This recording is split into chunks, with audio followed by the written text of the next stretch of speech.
जय गुरुजी, शुक्राना गुरुजी। यह सत्संग है गुरुजी की कृपा और अधूरे सपनों की पुकार। क्या आपने कभी सोचा है कि जो सपने अधूरे रह जाते हैं, क्या वे सिर्फ हमारी असफलता का प्रतीक होते हैं या उनके पीछे भी कोई गहरी योजना छुपी होती है? कई बार हम किसी चीज़ के लिए जी जान से मेहनत करते हैं, लेकिन जब वह हमें नहीं मिलती तो हम खुद को कोसने लगते हैं। हमें लगता है कि यह हमारी गलती है या शायद हम इतने काबिल नहीं थे। लेकिन क्या सच में ऐसा ही है? गुरुजी कहते हैं, अगर तुम्हारा कोई सपना अधूरा रह जाता है तो इसका मतलब है कि कुछ और बड़ा तुम्हारे लिए लिखा जा चुका है।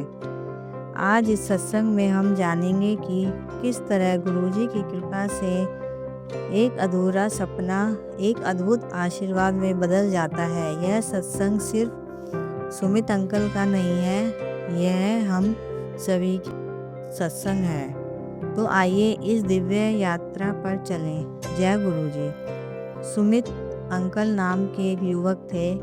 वह बचपन से ही एक बड़े अधिकारी बनने का सपना देखते थे। उनके माता पिता भी यही चाहते थे। सुमित अंकल ने स्कूल में टॉप किया, कॉलेज में शानदार प्रदर्शन किया और फिर उन्होंने दिन रात मेहनत करके परीक्षा की तैयारी शुरू कर दी। पहली बार परीक्षा दी, लेकिन सफलता नहीं मिली। उन्होंने खुद को समझाया, कोई बात नहीं, अगली बार सही। दूसरी बार फिर से मेहनत की, लेकिन इस बार भी असफलता हाथ लगी। अब उनका आत्मविश्वास डगमगाने लगा था। तीसरी बार परीक्षा दी, लेकिन इस बार भी नाम लिस्ट में नहीं आया। सुमित अंकल बुरी तरह से टूट चुके थे। उन्होंने खुद से कहा, शायद मैं इस लायक ही नहीं था, शायद भगवान ने मेरे लिए ये सपना लिखा ही नहीं था। और इसी निराशा में वह गुरुजी के दरबार में पहुँचे। आंखें बंद की और धीरे धीरे आंसू उनकी आंखों से गिरने लगे। मन में बस एक ही सवाल था, गुरुजी, मैंने तो पूरी मेहनत की थी, फिर भी मेरा सपना अधूरा रह गया, ऐसा क्यों? तभी गुरुजी के दरबार में भजन शुरू हुआ। उनकी आत्मा में एक अजीब सी शांति आने लगी। कुछ ही पलों में उन्हें ऐसा लगा जैसे कोई उन्हें संदेश दे रहा हो, बेटा, तू जहाँ जाना चाहता था वहाँ नहीं, बल्कि जहाँ हम तुझे ले जाना चाहते हैं वहाँ जा। सुमित अंकल ने आंखें खोली।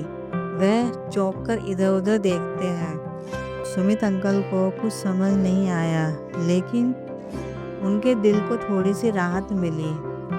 उन्होंने गुरुजी की कृपा पर भरोसा करने का फैसला किया और ज़िंदगी को एक नए नज़रिए से देखने लगे। कुछ महीनों बाद सुमित अंकल को एक एनजीओ में काम करने का मौका मिला, जहां वह गरीब बच्चों को पढ़ा सकते थे। धीरे धीरे वह रम गए। उन्हें एहसास हुआ कि उनके सपने से भी बड़ा सपना था, हजारों बच्चों की ज़िंदगी संवारना। आज सुमित अंकल एक बड़े समाज सेवी हैं, जिसने हजारों बच्चों को शिक्षा देकर उनका भविष्य उज्जवल किया। उनका सपना अधूरा नहीं था, बल्कि गुरुजी ने उन्हें एक नया बड़ा उद्देश्य दे दिया था। कई बार हमारे सपने पूरे नहीं होते, लेकिन इसका मतलब यह नहीं कि हमारी ज़िंदगी ख़त्म हो गई। इसका मतलब सिर्फ इतना होता है कि गुरुजी हमारे लिए कुछ और, कुछ बड़ा, कुछ बेहतर सोच रहे हैं। तो अगली बार जब कोई सपना अधूरा रह जाए तो निराश मत होइए, बस गुरुजी के संकेत को समझिए और अपनी ज़िंदगी में आगे बढ़िए। अगर आपको भी यह सत्संग अच्छा लगा हो तो लाइक करें, शेयर करें और कमेंट में बताएं, क्या आपके जीवन में भी ऐसा कोई अनुभव हुआ है? हमारे चैनल को सब्सक्राइब करें और इस वीडियो को अपने प्रियजनों तक पहुंचाएं। जय गुरुजी, शुक्राना गुरुजी।